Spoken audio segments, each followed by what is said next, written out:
तो दोस्तों आज हम डिस्कस करेंगे कि मोहम्मद बिन तुगलक विपरीत स्वभाव के सम्मिश्रण के व्यक्ति थे और वो कैसे थे और इसका रीजन क्या है।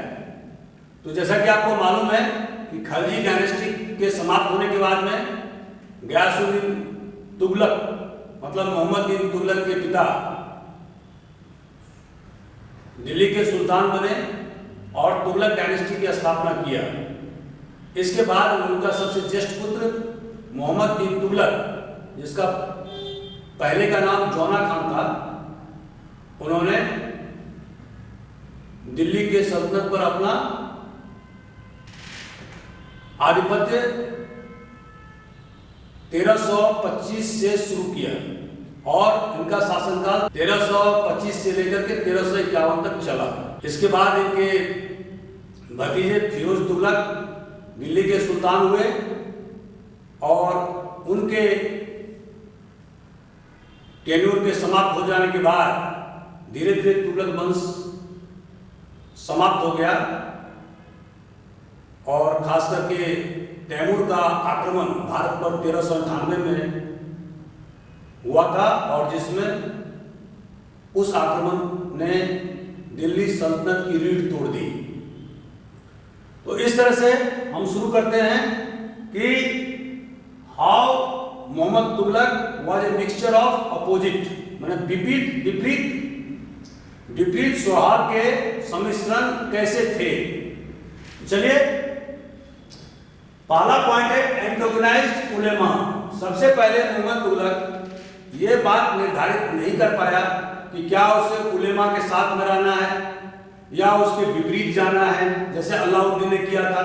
अलाउद्दीन ने जो उनके प्रेडिसेसर्स थे अलाउद्दीन खिलजी, उन्हें साफ कहा था कि उलेमा या दूसरे जो धार्मिक लोग हैं जैसे मुल्ला मौलवी जिनका उस जमाने में वर्चस्व हुआ करता था, तो अलाउद्दीन खिलजी ने अपने किंगशिप की थ्योरी जो इजाद किया था उसमें उन्होंने स्पष्ट रूप से कहा कि इसमें किसी प्रकार के धार्मिक हस्तक्षेप बर्दाश्त नहीं किए जाएंगे, मुल्ला मौलवी के हस्तक्षेप बर्दाश्त नहीं किए जाएंगे और राज्य एवं जो धार्मिक कार्य है दोनों को उन्होंने अलग अलग किया। लेकिन जब मोहम्मद बिन तुगलक दिल्ली के सुल्तान हुए तो वो ये निर्धारित करने में असफल रहे कि हमें उलेमा के साथ जाना है या उनके साथ नहीं जाना है। तो सबसे पहले उन्होंने अलाउद्दीन खिलजी के किंगशिप को अपनाया और उन्हें साफ कह दिया कि उलेमा का स्थान वैसा ही जैसे आम जनता का है और राजकाज में उलेमा का किसी प्रकार का कोई हस्तक्षेप नहीं होगा। उन्हें रिलीजियस ऑथोरिटीज जो उस जमाने में थे उनका कोई हस्तक्षेप नहीं होगा। मुल्ला मौलवियों को उन्होंने दरकिनार कर दिया। लेकिन जब मुल्ला मौलवियों और उलेमा ने विरोध प्रकट करना शुरू किया, हर बात में मोहम्मद बिन तुगलक के विरोध में खड़े होने लगे, तो उन्होंने एक चाल खेला और वो चाल क्या था कि सूफी संतों को अपने साथ मिलाना। लेकिन दुख की बात यह है कि सूफी संत भी उनके पक्ष में नहीं आए, उनसे कोई दान नहीं लिया, उनसे कोई गिफ्ट नहीं लिया, उनसे कोई कंसेशन या प्रिविलेज की मांग नहीं किया और इसका परिणाम यह हुआ कि उस जमाने के जो धार्मिक लोग थे वो चाहे वो सूफी हो, चाहे उलेमा हो या मुल्ला या मौलवी, सभी लोग मोहम्मद बिन तुगलक के खिलाफ हो गए। इतना ही नहीं, हिंदुओं के साथ पॉलिसी में शुरू में तो उन्होंने हिंदुओं के साथ ही बहुत ज्यादा क्रूर वार्तालाप किया और एक इतिहासकार ने यह लिखा है कि उन्होंने कन्नौज के सारे जनता को, सारे हिंदुओं को मार डालने के लिए फरमान जारी किया था और बहुत सारे लोग मारे भी गए। लेकिन इतिहासकार सिवल लिखते हैं कि यह पहला मुस्लिम शासक था जो हिंदू के त्योहारों में शामिल होता था। उस जमाने में यह बहुत बड़ी बात थी। तो इस तरह से जो ढुलमुल जो इनका व्यक्तित्व रहा मोहम्मद बिन तुगलक का, जिसके कारण कि इसका असर सल्तनत पर पड़ा और सल्तनत से बहुत सारे जो धार्मिक कट्टरपंथी थे वो अलग थलग पड़ गए और वो लोगों को रिवोल्ट करने के लिए, विद्रोह करने के लिए उकसाते रहे। हम देखेंगे कि आगे इसका परिणाम क्या होता है। तो इस तरह से मोहम्मद तुगलक का ये जो किंगशिप थ्योरी था वो पूरी तरह से गलत साबित हुआ। ना तो वह अलाउद्दीन खिलजी की तरह स्ट्रिक्ट या सख्त प्रशासन की भूमिका में रह पाए और ना ही वो उलेमाओं को, सूफी संतों को, मुल्ला मौलवियों को अपने पक्ष में करने में सफल हो पाए और इसका अंजाम सल्तनत के राजनीतिक स्थिति, आर्थिक स्थिति पर जस्ट उल्टा पड़ा। और इससे सबसे बड़ी बात है कि जो सल्तनत के खिलाफ पब्लिक ओपिनियन विपरीत होने लगा और जो गुडविल था सुल्तान का या शासन का, प्रशासन का, वो धीरे धीरे मोहम्मद बिन तुगलक होता गया।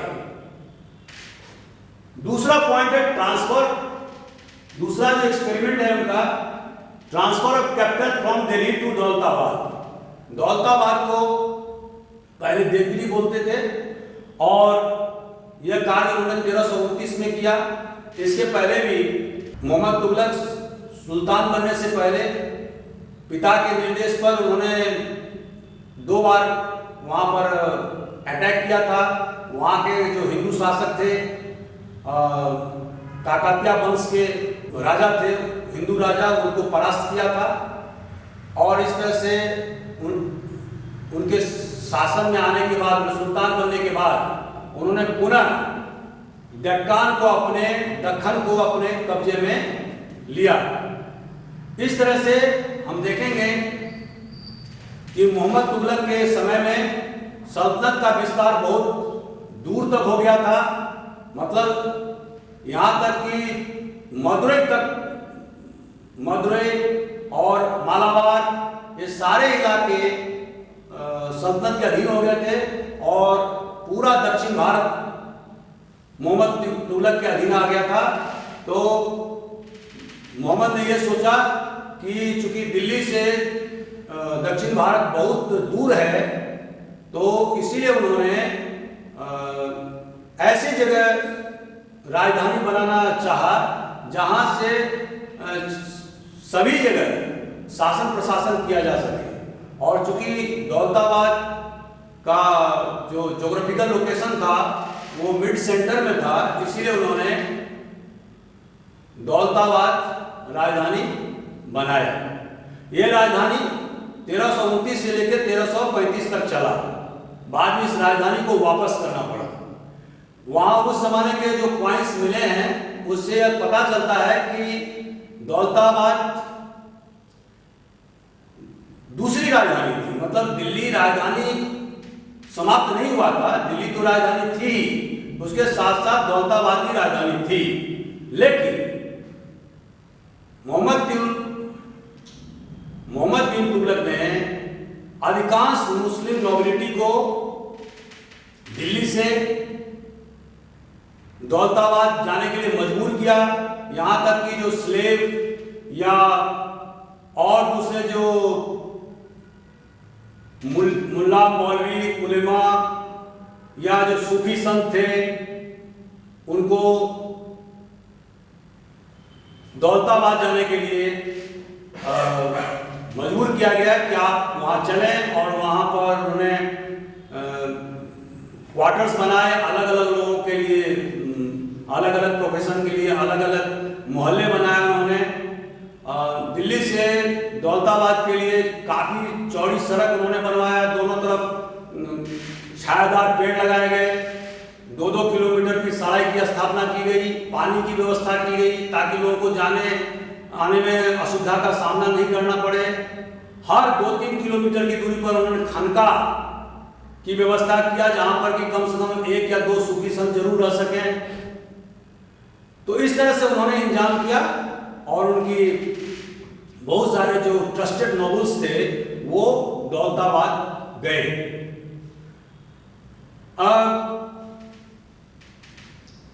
इब्न बतूता तो यहां तक कहता है कि दिल्ली खाली हो गया और जियाउद्दीन बारनी जो उनके समकालीन लेखक थे और कोटियर भी थे, उनका कहना है कि कुत्ते और बिल्ली को भी दिल्ली में नहीं छोड़ा गया।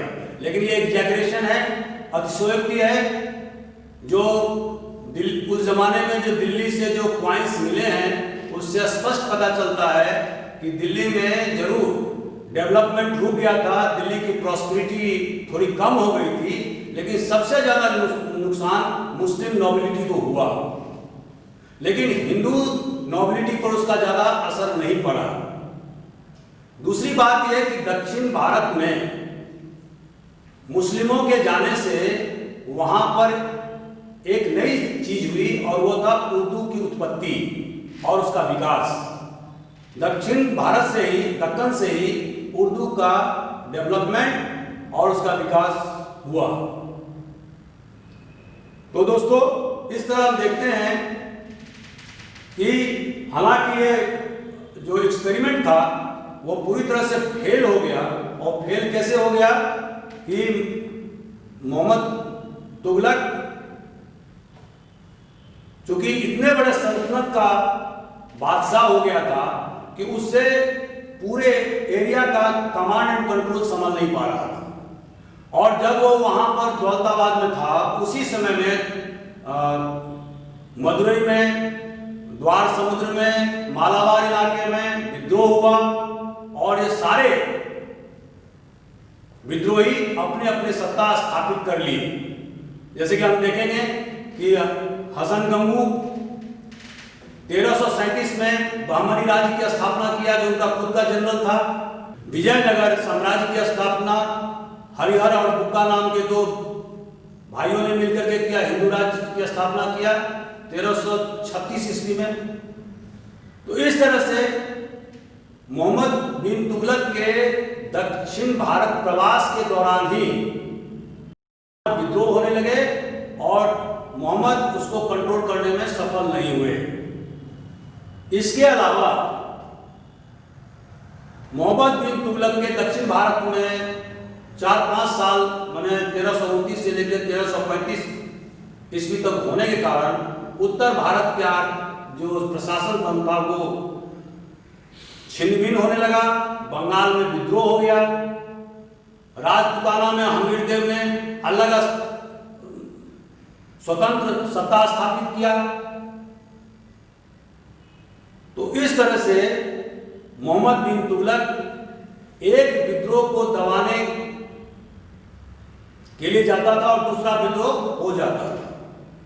चूंकि मोहम्मद तुगलक का जो चरित्र था वो फिकिर माइंडेड था, मतलब एक चीज पर वो स्टिक नहीं रह सकता था और जब वो काम पूरा नहीं होता था तो दूसरे काम पर कूद जाता था।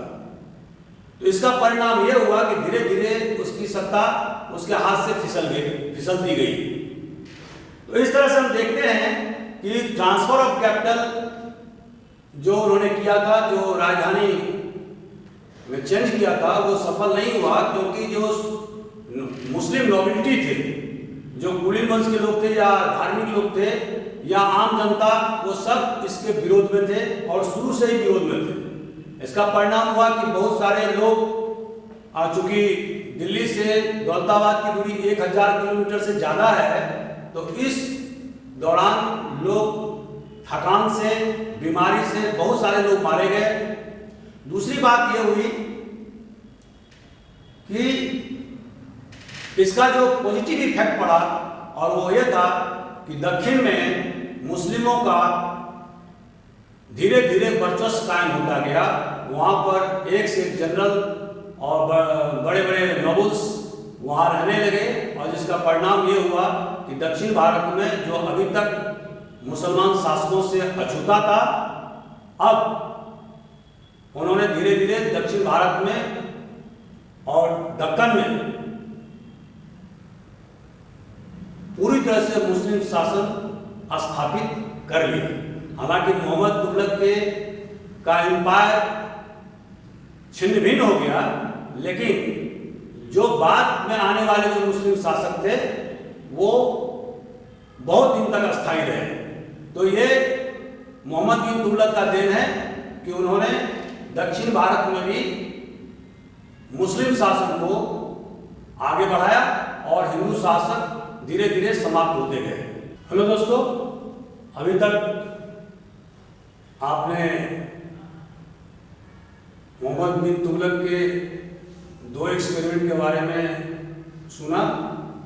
अब हम आते हैं तीसरे एक्सपेरिमेंट पर, और वो तीसरा एक्सपेरिमेंट क्या था? Introduction of token currency. Mohammad bin Tughlaq ने टोकन करेंसी की शुरुआत किया, और इसका मतलब होता है कि उन्होंने तांबा और पीतल के करेंसी की शुरुआत की और उसका फेस वैल्यू गोल्ड कॉइन्स और सिल्वर कॉइन्स के बराबर रखा। ऐसा उन्होंने क्यों किया, इसके बारे में इतिहासकार के अनेक मत हैं। जियाउद्दीन बारनी का यह कहना है कि मोहम्मद तुगलक समुचे विश्व को कब्जा करना चाहता था और इसलिए एक बहुत बड़ा आर्मी खड़ा करना चाहता था जिसके लिए रुपये की जरूरत थी, और इसके लिए उन्होंने टोकन करेंसी का प्रयोग पूरे सल्तनत में शुरू किया। दूसरे इतिहासकारों का यह कहना है कि टोकन करेंसी का इजाद उन्हें इसलिए करना पड़ा कि उन्होंने गिफ्ट में और बड़े बड़े नोबिलिटी को दान देने में बहुत पैसा लुटाया, और इसके कारण सल्तनत का खजाना खाली हो गया था, जिसकी भरपाई करने के लिए उन्होंने टोकन करेंसी इजाद किया था। लेकिन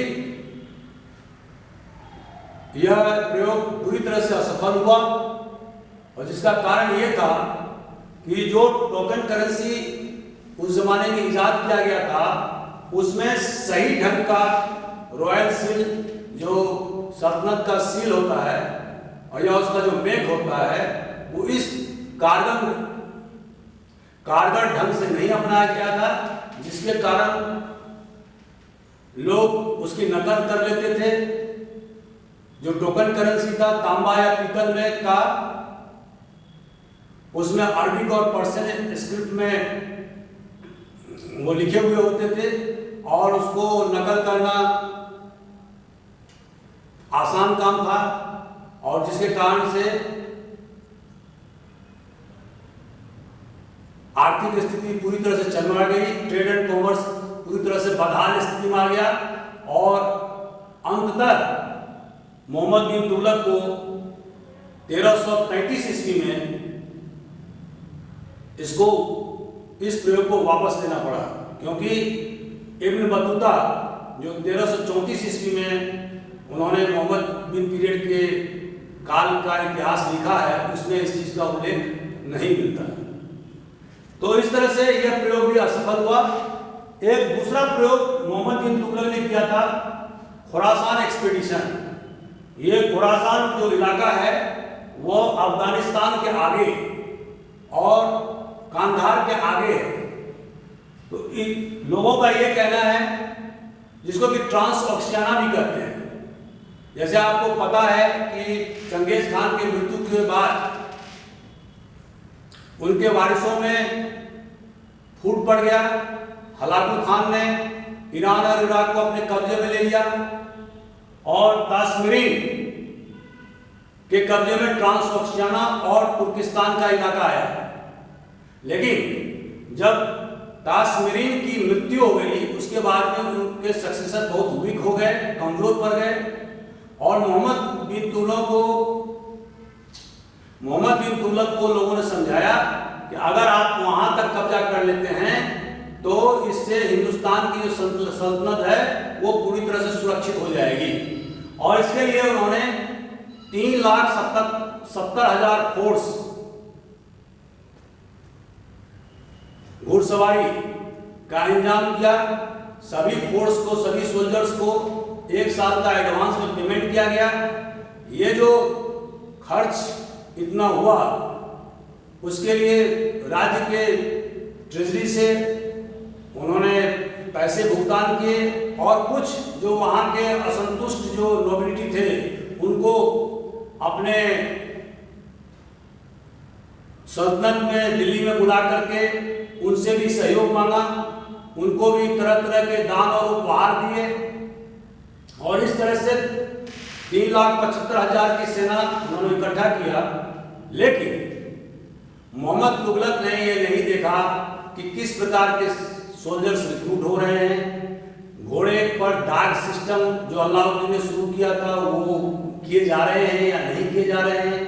तो लोगों ने और खास करके अमीरों ने और जो मुस्लिम नबूस थे उन्होंने इसमें भारी धोखेबाजी किया और जो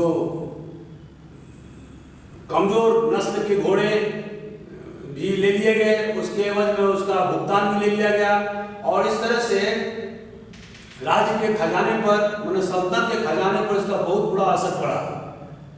स्थिति यहाँ तक हो गई कि मोहम्मद तुगलक को 1 साल के बाद ही इस एक्सपेरिमेंट को छोड़ देना पड़ा और सारे जो उन्होंने फोर्स इकट्ठा किए थे उसको डिसबैंड करना पड़ा, डिजॉल्व कर देना पड़ा।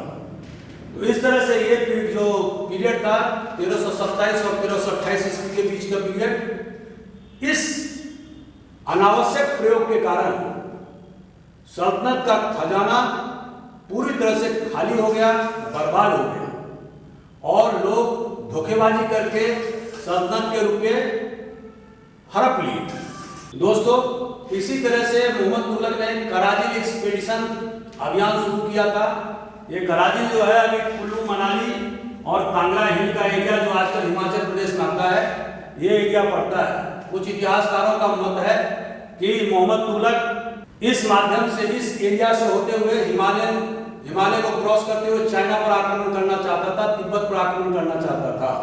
लेकिन कुछ इतिहासकारों का यह भी कहना है कि कराजी एक्सपेडिशन इसलिए किया गया था क्योंकि वहां पर हिंदू शासक था और पृथ्वी देव सेकंड का शासन था, कटोच वंश का शासन था। तो यहां पर उन्होंने 10,000 सेना भेजा।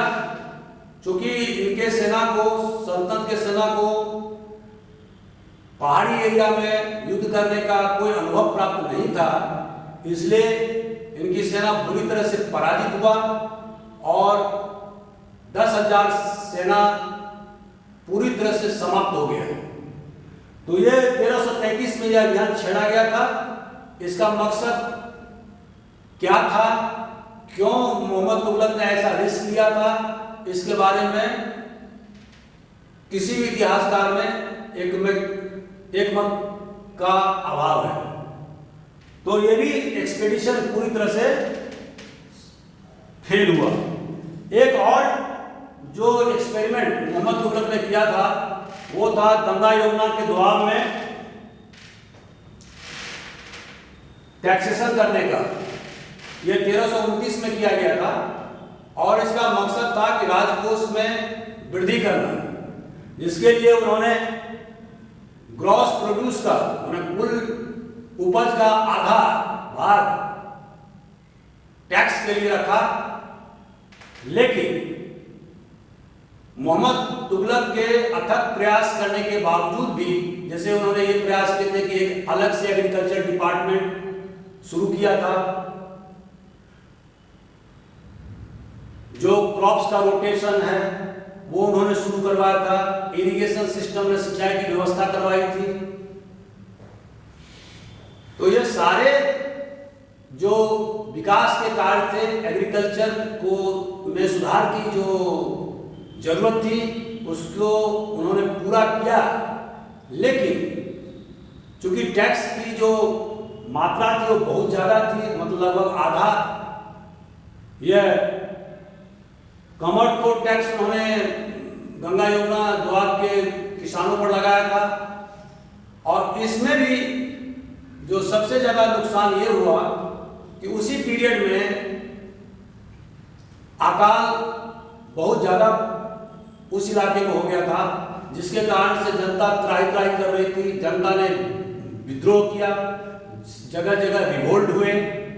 तो इस तरह से जो उनके द्वारा जो एग्रीकल्चर में जो सुधारात्मक कार्य किए गए थे उसका कोई असर नहीं पड़ा और अल्टीमेटली ये एक्सपेरिमेंट भी बुरी तरह से असफल हो गया। राजकोष में धन की वृद्धि के बदले में राजकोष में धन की वृद्धि माने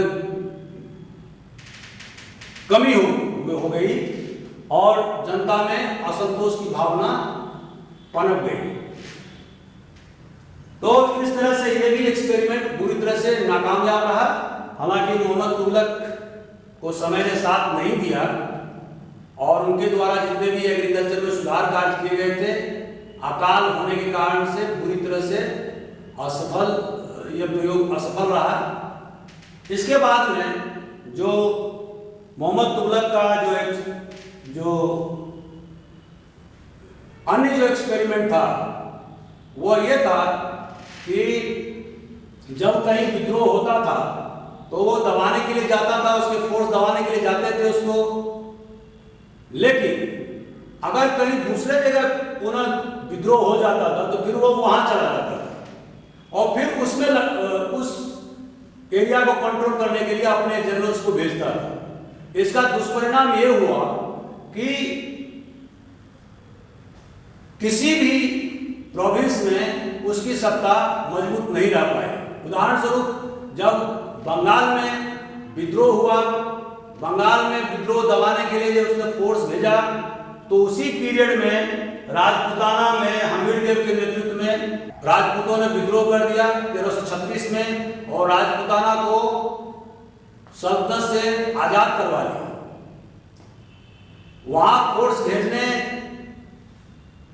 पर उन्हें पता लगा कि दक्षिण भारत में बहुत सारी जगह विद्रोह हो रहे हैं, तो वहां भी फोर्स को भेजा गया। इस तरह से मोहम्मद बिन तुगलक एक जगह से दूसरे जगह भटकता रहा और किसी जगह भी फोर्स को कंसंट्रेट करके उसको कॉन्संट्रेट करने के लिए उसकी उस जीत को कंसंट्रेट करने का कोई प्रयास नहीं किया। और इसका अंतिम नतीजा ये हुआ कि उनके समय में ही पूरा सल्तनत बिखर गया और अंतिम समय में 1351 में सिंध प्रांत के ठट्टा में उन्हें तुगलक तागी के विरुद्ध में अपना अभियान छेड़ना पड़ा, लेकिन अभियान पूरा होने से पहले ही उनकी मृत्यु 1351 ईस्वी में हो गई। इस तरह से तुगलक एक जगह से दूसरे जगह भटकता रहा, किसी जगह कंसंट्रेट होकर के काम नहीं किया और उसका रिजल्ट ये आया कि पूरा सल्तनत उनके पीरियड में ही बिखर गया। तो एक समकालीन इतिहासकार ने तुगलक के बारे में ये कहा है कि he get rid of people, माने उन्हें जनता से छुटकारा मिल गई और जनता को मोहम्मद बिन तुगलक से छुटकारा मिल गई। समग्र दृष्टिकोण से हम देखते हैं कि मोहम्मद बिन तुगलक एक विद्वान व्यक्ति होने के बावजूद